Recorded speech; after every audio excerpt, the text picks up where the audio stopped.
अरे भाई, राहुल गांधी इस देश के प्रधानमंत्री नहीं हैं। देश के प्रधानमंत्री हैं माननीय नरेंद्र मोदी जी। बड़ा प्रश्न है कि राहुल गांधी तो प्रेस कॉन्फ्रेंस कर रहे हैं, मगर प्रधानमंत्री नरेंद्र मोदी को प्रेस कॉन्फ्रेंस करने से कौन रोक रहा है? दोस्तों, वाकई शर्मनाक बात है। राहुल गांधी ने आज एक और प्रेस कॉन्फ्रेंस की। पत्रकारों ने उनसे हर मुद्दे पर सवाल किया और राहुल गांधी उससे नहीं बचे। मगर देश के प्रधानमंत्री नरेंद्र मोदी ने पिछले 8 सालों में एक भी प्रेस कॉन्फ्रेंस नहीं किया। यह बात आपको अटपटी नहीं लगती है दोस्तों? आज जब राहुल गांधी ने प्रेस कॉन्फ्रेंस की तो उन्होंने नफरत के खिलाफ शंखनाद किया है दोस्तों। चाहे वो पॉपुलर फ्रंट ऑफ इंडिया हो, चाहे आरएसएस हो, चाहे बीजेपी, सबके खिलाफ सख्त अंदाज में राहुल गांधी ने अपनी बात रखी है। आरएसएस और बीजेपी पर करारा हमला बोलते हुए राहुल गांधी ने यह कहा है कि देश के आज़ादी के संग्राम पर निगाह डाल दो, आपको पता चल जाएगा कि अंग्रेज़ों के पिछलग्गू कौन थे, किन लोगों ने अंग्रेज़ों का साथ दिया। उन्होंने बाकायदा महात्मा गांधी, सरदार पटेल, देश के पहले प्रधानमंत्री पंडित नेहरू का नाम लिया और कहा कि इन लोगों ने जेलों में वक्त बिताया है, कई लोगों ने अपनी जान दी है। उन्होंने सीधी चुनौती दी है कि आरएसएस में से किसने देश के स्वतंत्रता संग्राम के लिए अपनी जान दी है। राहुल गांधी ने किस तरह से हमला बोला है दोस्तों, आइए सुनते हैं। In my study of history, in my understanding, the RSS was helping the British. In my understanding, Savarkar used to get a stipend from the British. These are historical facts, and these are not facts that the BJP can hide, right? बात वहां नहीं रुकी। जैसे मैंने बताया ना दोस्तों कि राहुल गांधी से असहज करने वाले मुद्दों पर भी सवाल हुए, अडानी के मुद्दे पर और पीएफआई के मुद्दे पर। और मैं आपको बताता हूं ये दोनों मुद्दे असहज करने वाले क्यों हैं। क्योंकि भारतीय जनता पार्टी लगातार अपने पालतू न्यूज़ चैनल्स के जरिए ये प्रोपेगेंडा चला रही थी कि राहुल गांधी, ये कहा जाए कांग्रेस जो है, उनकी मिलीभगत है पीएफआई के साथ। राहुल गांधी ने साफ तौर पर कहा, इस देश के अंदर जो भी नफरत फैलाएगा वो देशद्रोह कर रहा है। यानी कि पीएफआई पर राहुल गांधी का अब तक का सबसे करारा हमला। सुनिए राहुल ने क्या कहा।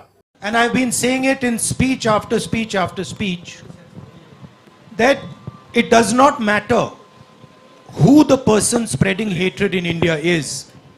It does not matter which community they come from. Spreading hatred and violence in India is an anti-national act, and we will fight anybody who spreads hatred and violence in this country. और दूसरा असहज करने वाला मुद्दा क्या था जिस पर पत्रकारों ने राहुल गांधी से सवाल किया? आपको याद होगा दोस्तों कि राजस्थान के मुख्यमंत्री अशोक गहलोत ने गौतम अडानी के साथ एक बड़ा बिजनेस करार जो है उस पर साइन किया है।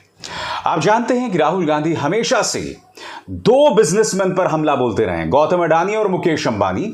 और वो लगातार कह रहे हैं कि ये सरकार हम 2 और हमारे 2 की सरकार है। हम 2 यानी प्रधानमंत्री और अमित शाह, और हमारे 2 यानी मुकेश अंबानी और गौतम अडानी। अब पत्रकारों ने उनसे पूछा कि वैसे तो आप गौतम अडानी के बारे में बहुत कुछ बोलते रहते हैं, मगर गौतम अडानी तो अशोक गहलोत के साथ समझौता कर रहे हैं। तो राहुल गांधी ने साफ तौर पर कहा, देखो कि मैं बिजनेस के खिलाफ नहीं हूं, मैं व्यक्ति विशेष के खिलाफ नहीं हूं। अगर गौतम अडानी राजस्थान के लिए एक बड़ी सौगात लेकर आए हैं और अगर वो कानून के अनुरूप है तो मैं इसके खिलाफ नहीं हूं।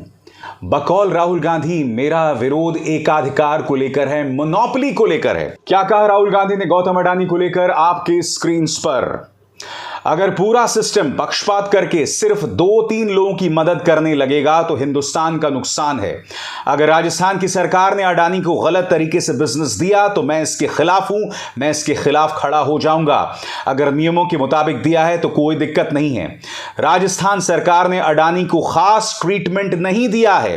राजस्थान सरकार ने अपने राजनीतिक पावर का इस्तेमाल कर अडानी के बिजनेस की मदद नहीं की है, ऐसा राहुल गांधी बोल रहे हैं। और आगे राहुल गांधी क्या कहते हैं आपके स्क्रीन पर? अडानी ने राजस्थान के लिए 60,000 करोड़ की इन्वेस्टमेंट का प्रपोजल दिया है, कोई मुख्यमंत्री इसके लिए मना नहीं कर सकता। मेरा विरोध एकाधिकार के खिलाफ है, यानी कि एक व्यक्ति के लिए तमाम जो नियम तोड़ मरोड़ दिए जाते हैं, राहुल गांधी ने कहा कि मैं उसका विरोध करता हूं। मोनोपोली के खिलाफ है। राजस्थान सरकार ने अदानी जी को कोई प्रेफरेंशियल ट्रीटमेंट नहीं दिया है।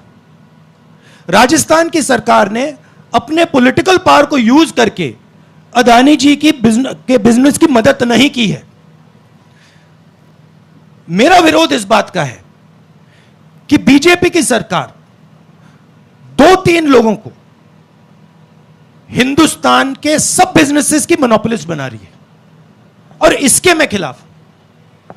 मैं ना बिजनेस के खिलाफ हूं, ना कॉर्पोरेट्स के खिलाफ हूं, मैं कंसंट्रेशन ऑफ कैपिटल के खिलाफ हूं। अब देखिए, अगर पूरा का पूरा पॉलिटिकल पावर अनफेयरली 2 या 3 व्यक्तियों की मदद करने में लग जाएगा तो इससे हिंदुस्तान का नुकसान होता है।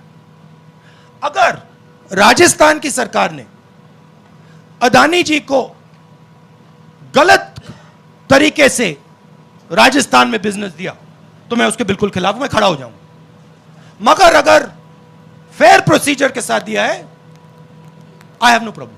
मैं फिर पूछ रहा हूं, और मेरा यह सवाल एक पत्रकार होने के नाते है, इस देश में गौतम अडानी को लेकर आप मुझे बताइए किस व्यक्ति को सवालों के जवाब देने की जरूरत है। गौर कीजिए, 2014 से पहले गौतम अडानी इस दुनिया के नहीं, भारत के टॉप 5 धन्ना सेठों में नहीं थे, मगर आज वो दुनिया के टॉप 2 सबसे अमीर लोगों में से माने जाते हैं। यह सवाल पूछने की जरूरत है कि कहीं प्रधानमंत्री नरेंद्र मोदी ने सारे नियम कानून की अनदेखी करते हुए गौतम अडानी की मदद की या नहीं की। और एक और मुद्दा जो गले की फांस बन गया है प्रधानमंत्री नरेंद्र मोदी की, और इस मुद्दे पर उन्हें प्रेस कॉन्फ्रेंस करने की जरूरत है, वो है चीन।